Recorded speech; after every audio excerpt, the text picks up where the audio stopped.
Hello everyone, this is Silver and Gadgerson, and we're here today to talk about Atlantis. We promised on April 1st when we released Atlantis that by the end of the month we would expose our plans for the future of Atlantis. And our options were to either delete Atlantis, keep Atlantis, or expand it. And based on community feedback, we've decided that we are not only going to keep Atlantis, but we're going to make it into a major game expansion. Yes, Atlantis will now be called Atlantis Prime, and it will be surrounded by 18 additional zones, 6 per faction. It will be moved monthly, and you will have to search for it in a body of water. So now if you or your faction happen to be the first faction to find Atlantis, you're going to want to keep it quiet. This is where a very secure communication network is going to be vital to your faction's success. Because if you can keep the location of Atlantis secret, you'll be able to get a couple of day head start on building a defense within Atlantis before the battle begins. We're also very excited to announce that the top 3 players for each faction will have the honorarium of having the top 3 zones in their faction named for them, the top 3 players from the previous month.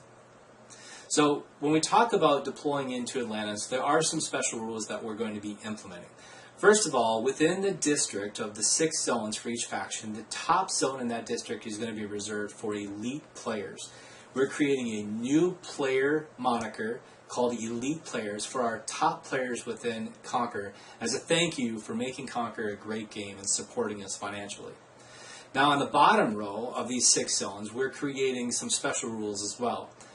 The bottom row zones will be named after Grunt, Melee, and Clover. The Grunt zone will be reserved for players in training, levels 1 through 99, and only players who have not reached level 100 yet will be allowed to deploy into that zone.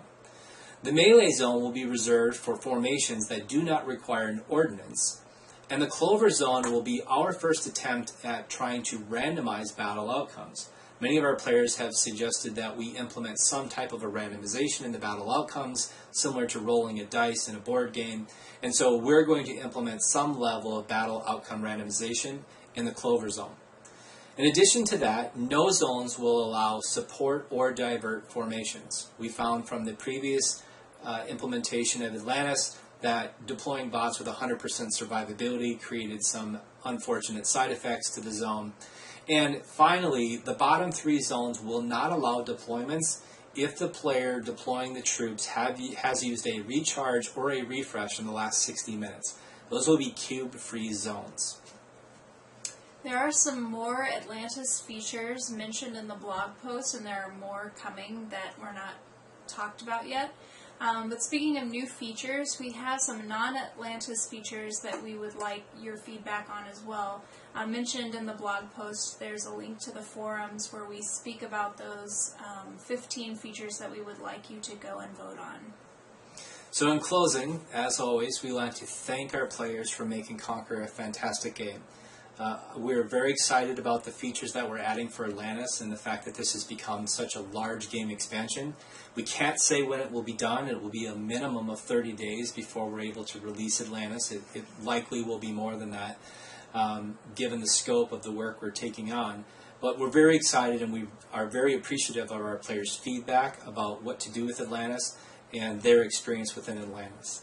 So, as always, thank you very much for supporting our small game company. We look forward to putting these new features out into the game, and we can't wait to see what you think about them. Yes, thank you.